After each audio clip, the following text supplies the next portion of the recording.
Welcome to the Papyrus TV, and it's your program, Meet the Aspirant. Do not forget to subscribe to my YouTube channel. Remember also to hit the bell beneath this particular screen right now, so that anytime we upload new video, you will be the first to know. And always remember, the first to click on, the first to comment has 10,000 Naira prize. So do not be the last. I am here today with another aspirant, as usual. This one is a huge one. He's contesting for Benue State Governorship Con 2019. He's a man that has been in the system for a very long time. A man that has done so much for his people as well. A man known to you, but not as much as you will get to meet him today. So do not go anywhere, as in the few minutes we will be talking to Right Honorable Benjamin Tile Adanyyi, Majority Leader, Benue State House of Assembly.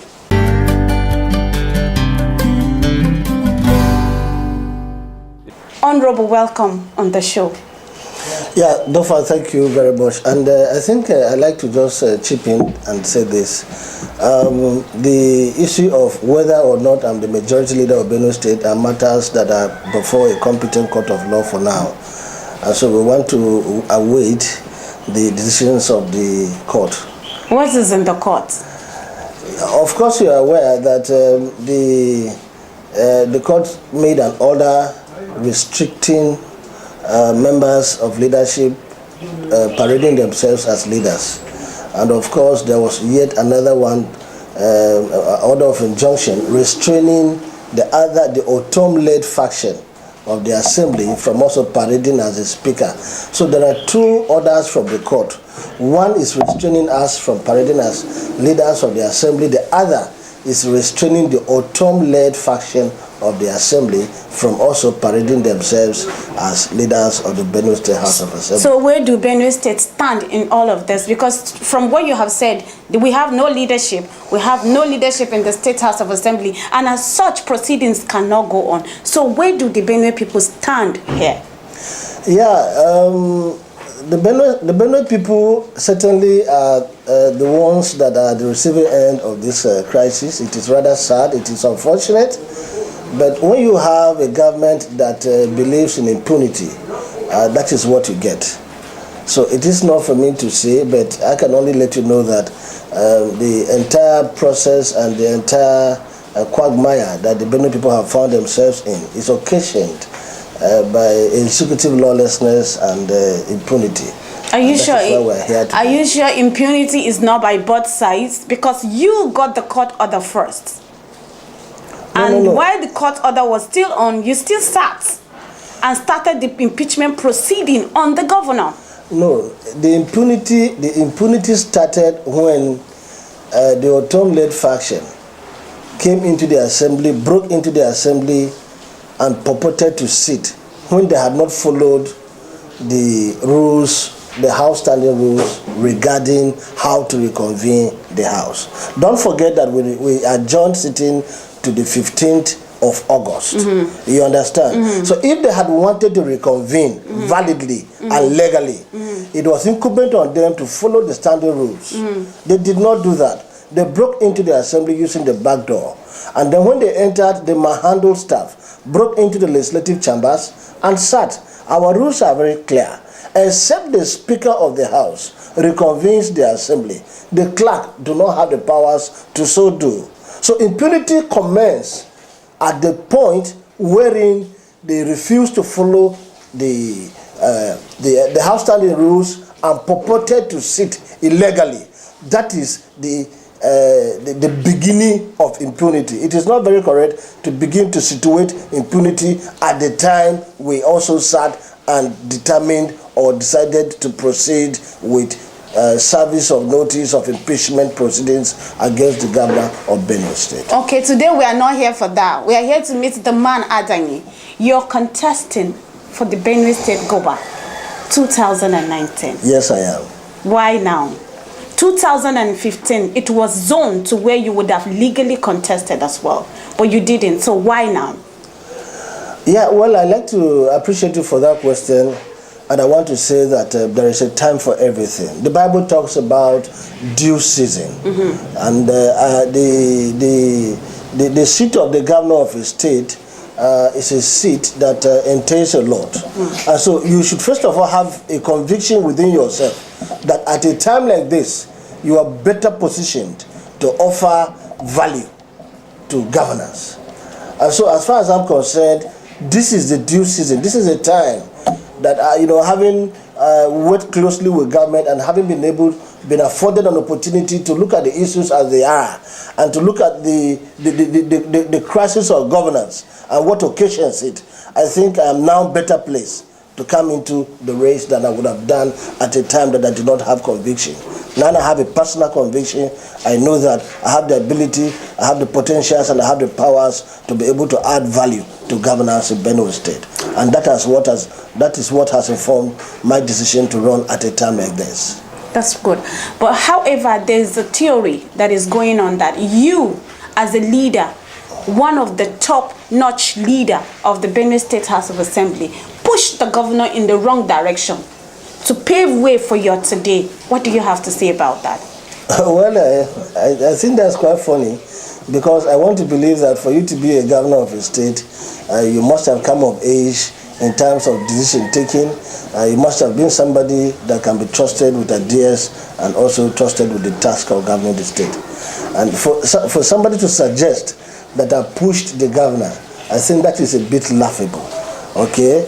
Or let's not say push, but encouraged him to do some things that will open way for what is happening today. What I encouraged the governor to do, and it is on record, I encouraged the governor to pay salaries. The assembly waded into the issue of salaries in Benue State. We invited all the persons that were responsible for supervising and superintending the process of payment of salaries. We invited the Commissioner of Finance, and we interacted with him to know exactly what the issues were. We invited the Special Advisor to the Governor on chieftaincy, local government and chieftaincy affairs. We invited the Chairman of SUPEP. We invited everybody. We held a stick, okay, up on anybody that was doing the wrong thing. And so we were trying to get the issues as they were, to be able to inform and to advise government correctly. That is what we were doing. You remember again when I attended a stakeholders meeting that was organized in Government House. I even told the governor, I said, Your Excellency, the problem that we have is not just about, ghost workers as being the root cause of, non-payment of salaries in Benue. I said, of course, the problem is ghost owners, because the little interface and interaction we have had with persons in government, we discover, to our amazement, that certain persons are collecting salaries in 2-3 places. Okay, so there are people that are encouraging this. There are people that are behind this whole problem, and we get him our findings. So all I have tried to do as a legislator in Benue is to assist government. The government has failed abysmally. The government is loud on propaganda and very quiet on achievements. It's not my making. It is a sad development that all of us have merely, we are shocked to come to where we are today. You are shocked. Yes. In a government that you were involved, in a government that you passed a budget. Yes. You went through the budget line by line, ministry by ministry, passed it, and you are still solely empowered legally to go for your oversight function. And you are shocked, according to your words, to be where you are right now. Honorable Adanyi, how fair are you with Benue State people making that statement? Well, I want to thank you very much, and I want to correct certain misconceptions in the public domain. A lot of our people do not know how the assembly functions. And so there are these misconceptions that the assembly has enormous powers in terms of oversighting. Now, you see, the Constitution allows members of the assembly to oversight the executive. But as we speak today, the assembly itself is not autonomous. So these powers that we speak about, that we are so proud of, the powers themselves are incubated by the inability of assembly members to be independent. And that is exactly even why you see the problems that we have in the assembly today. When you have an assembly that is sitting in Government House, as we speak, what does that tell you? What it tells you is that the members financially are not independent. And so they are prepared to sell their integrity and their character for a measure of porridge. And that's what we are saying. So if you want an assembly to do the kind of work that you seem to be asking me, first of all, you will ensure, well, and I thank God, that the National Assembly and members of the Houses of Assemblies spread over Nigeria have voted for legislative autonomy, but it has not been implemented as I speak with you. And that is the problem. If we had our own autonomy, you wouldn't have an autonomy-led faction of the Assembly. He was elected as an executive. What's he doing with Assembly members in Government House? So you're saying they are induced financially? Certainly. Do I need to say it? When you have a structure that has been erected for Assembly members to hold sessions there, and that is the essence of the Assembly complex, why do you have them sitting in Government House? How do you sit in Government House and with a clear, good conscience oversight the excesses of the executive?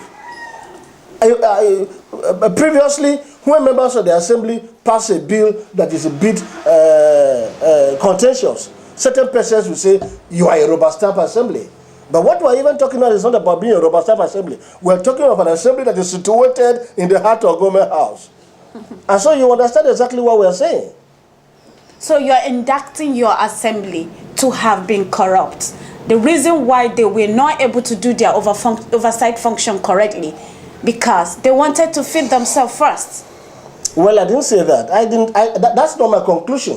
What I've tried to do here so far is to lay the facts bare as they were.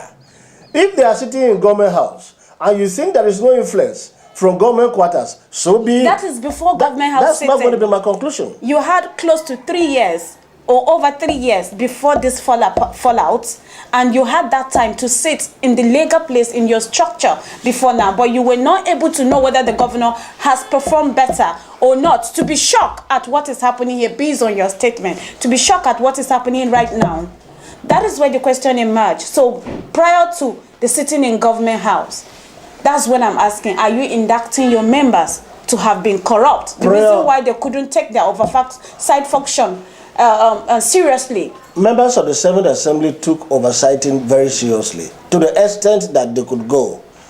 You will recall that we commenced investigations into the issue of these salaries. The Assembly has spoken, even when the governor said he was benchmarking the issue of the wage bill of the state to 4.5 billion.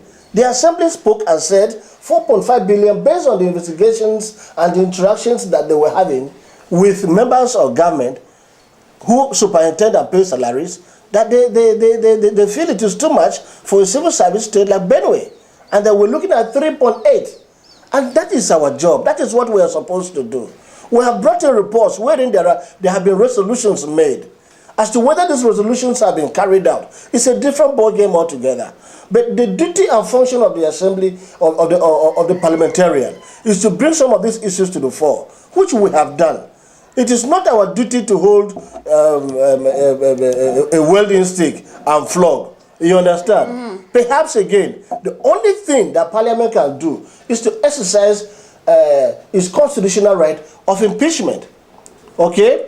Which we attempted, but we now lacked the requisite constitutional requirements of proceeding. And that's the way the Assembly works. Everybody cannot exactly key into what you think should be the correct thing. Of course, you understand that majority will always carry the day, even though the minority might have their say. And so that is how it has been. If the Assembly does not have autonomy and the government is able to lobby certain Assembly members on his side, you will see that at all times, no matter how noble, no matter how ingenious, no matter how reasonable, certain decisions are taken, they will be defeated ultimately by lack of majority status. If you are elected, will you take only one term to complete Governor Samuel Ortom's tenure, or you will look for second term as well? I'm a respecter of zoning. I'm a respecter of zoning because I understand and I appreciate the thinking of the ordinary Benue indigene. And based on the arrangement as it is, the people from Zone B, known and referred to as the Minda segment, are now to take the last shot at the remaining 4 years. Okay. And that is my pact with the people of Benue. I don't say a thing and do another. Okay, and that is why I can, sit in a public forum and speak so very clearly about that. I am coming to, by His grace, I will take oath of office to add value to governance. It is not about me, but it is because it has become very clear that the persons that present themselves and the person who occupies that office now, I feel reasonably and correctly that I have better ideas to move Benue forward. So, but wouldn't you have given the ideas to him to help him succeed instead of coming now? And even though, why are you coming now? Are you saying that he has not done very well? And if he has not done very well, what are the areas you think he has flaws? Well, I'd like to thank you, Dofan. Am I correct? Dofan? Yes, Dofan. Yeah, Dofan. I'd like to thank you very much. As to whether or not the governor has performed creditably well, is in the public domain. You understand? It's in the public domain. Payment of salaries is not supposed to be an achievement. No, not at all. It is not. It is supposed to come easily. But you can see even at that, I think they have paid up to date. Okay. Now and again, if you look they have paid up to date. I understand that some people are being on 7 months and some are on 11 months. You're in the better position to know that. Well, when you were trying to find out from me whether they have performed creditably well, you understand? I wanted to leave that for you to determine and to decide. No, I'm just asking because I don't truly know. I don't know. I don't have those facts. Government is owing salaries for over 10 months in Benue State. And I tell you sincerely, they really do not have any reason to do that. At a time we were told, and that was a song in Benue State, that there is no money. Only for the EFCC to give us details of shady transfers amounting to over 23 billion in a state like Benue.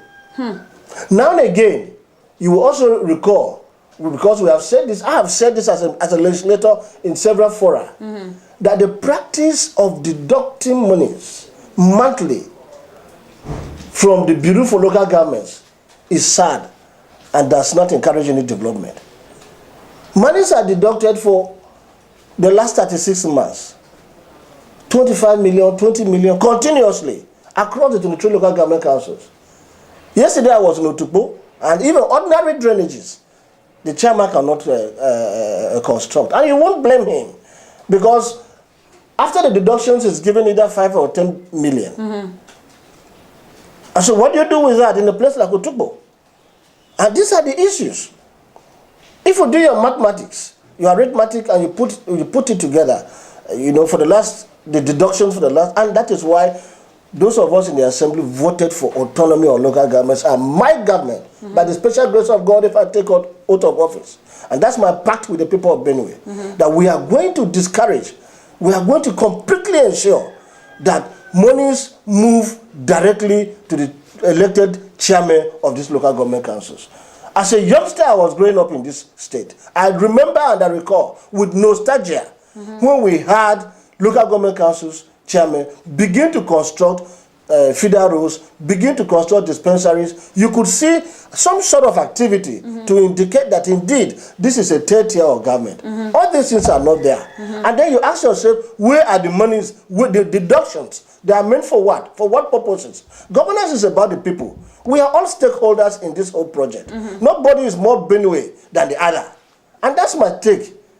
Has that always been your take, that the deductions are not justifiable because you're not in the State House for the first time? And if your governor disobeys you and continue to do what is illegal, you have the power to start impeachment procedure. The powers that I have regarding impeachment are not my own powers alone as a member representing Makurdi South, except the other members of the assembly also key into the process and agree with me. You understand? But was there any time you started, and there must be a leader, was there any time you saw some of the bad activities happening and you started a procedure to see whether people will follow you or not? I have told you here severally of the things that I did as a member of the 8th Assembly. I have told you of my utterances. Right there in Government House, I was perhaps one of the only persons that had the courage and the guts to speak before the executive government of Benue State and to tell him that there are people in your government that are shortchanging and are feeding fat on our commonwealth. I said that. It's in the public domain. You understand? I have been as the majority leader, I think I'm the first majority leader in Benue State that has moved a motion inviting a commissioner who is serving in the same government with me. The Commissioner of Finance is a member of the APC, or rather was a member of the APC. At the time, I was a majority leader from the APC political party. Yeah. And yet, I invited him not in the executive session. I said he must appear in plenary so that the Benue people can be afforded an opportunity to hear for themselves the issues that are confronting the state. Sensitive persons in government, I invited them publicly. So I think that my stance, okay, as far as state issues are concerned, has been very clear. I have always shown that once the people are so changed, or once the policies are not such that will be beneficial to the ordinary Benue indigene, I have always spoken and loudly. Okay, so if the governor were to still be in your party, the APC, would you say all this here today? Exactly what the point I'm making. I said I had said these things. I had done things. At the time I moved motions inviting these people, at the time I spoke about we differ with him as regards the issue of wage bill. He was a member of the APC. Would you have still supported his 2019 ambition, even if he were to still be in your party? With a clear conscience, I wouldn't. I will not, because since independence, I don't think Benue State has had it this bad. This is the only government that has scored an A in propaganda. But you remember you've endorsed him before the fallout. An F. He has scored an A in propaganda and has scored an F as far as achievement is concerned, as far as implementation, as far as, what tangibles on the table for the Benue people. Now, at the time we went to government house and we endorsed him, okay, the materials at our disposal were different from the materials that we had just 4 months thereafter. Wow. Okay? At that time, the narrative in Benue was that what was coming from the Federation account could not even pay salaries. And you, as a legislator, you didn't have the power to check those records until now? Of course we did. Look, at the time in Benue, what was actually coming was not enough to pay salaries. Okay. But the narrative changed. You understand? And sometimes it is not very, very easy, for certain information and documents to be obtained from the Minister of Finance. Yeah. That really is a problem. And that's why I told you about autonomy. You see, because there is an extent to which a legislator can go. When you rely for the big and the paper on the executive to provide. So these are the topical issues. But now, with the information I have, with certified records emanating from the EFCC about stupendous sums of monies amounting to billions of naira, whether you call it security or whatever, because if we had 22 billion on the ground, I think the Benue people would have defended themselves. Government would have been able to enable us to defend ourselves. There were no, what the governor told us was that there was no money. And so we're also sympathizing and empathizing with the governor, only to now stumble across documents indicating that actually there was money stuck somewhere and yet people were being killed for certain persons to make political capital out of the whole scenario, which is very sad. I cannot in clear conscience, support somebody that does not have the interest of the people I represent. It is not possible. And you said, what you talked about killing, I don't understand. I thought maybe Fulani Hens may are the one killing us, and is an external people attacking the Benue. I don't understand. Chief Political Game, you just said something. Yeah. Will you elaborate on that? Thank you very much. I'm not pointing accusing fingers on anybody as regards the killings. All I'm saying is that in retrospect, with the monies that we had, which monies were given by the federal government, the same federal government that is accused of or has been fingered to be the killers of the Benue people. If the federal government has magnanimously provided so much billions, and yet our people could not defend themselves, you understand? You know the law itself allows you the right of self-defense. Yeah. But our people were being urged to throw stones. The governor came to Adaka, where I come from, and he spoke to my people and he told them that if they see foreign attackers, they should use stones and defend themselves. I think that is crude. I think that is wicked. I think that is What sad. would you have said if you said at that point if you were to be a governor? At which point? He said they should use stones. What would you have told your people? No, you see, security matters are not brought to the public domain, but I would have handled it much, much better. No, that is the truth of the matter. I would have ensured that my people will defend themselves much, much better than throwing stones at persons who are wielding AK-47 rifles. Okay, the governor sacked some government workers, and a few months back. What were your voice then? And if you are elected the governor of Benue, what would you do in that direction? Would you reinstate them, or will you justify the sack? First of all, if I take oath of office as governor of Benue State, and I want to change the narrative in Benue. Mm-hmm. The narrative is that ours is a civil service state, mm-hmm. and so by virtue of that, we're a poor state. Mm-hmm. You understand? Mm-hmm. I want to change the narrative and change focus and focus on other sectors that will also boost our economy. Yeah. But specifically to come back to the question you asked, mm-hmm. except and until the materials and the particulars regarding the nature of the sack and the circumstances mm-hmm. are before me, it is not very appropriate for me to sit here now and begin to tell you what my decision would be when all the facts are not before me.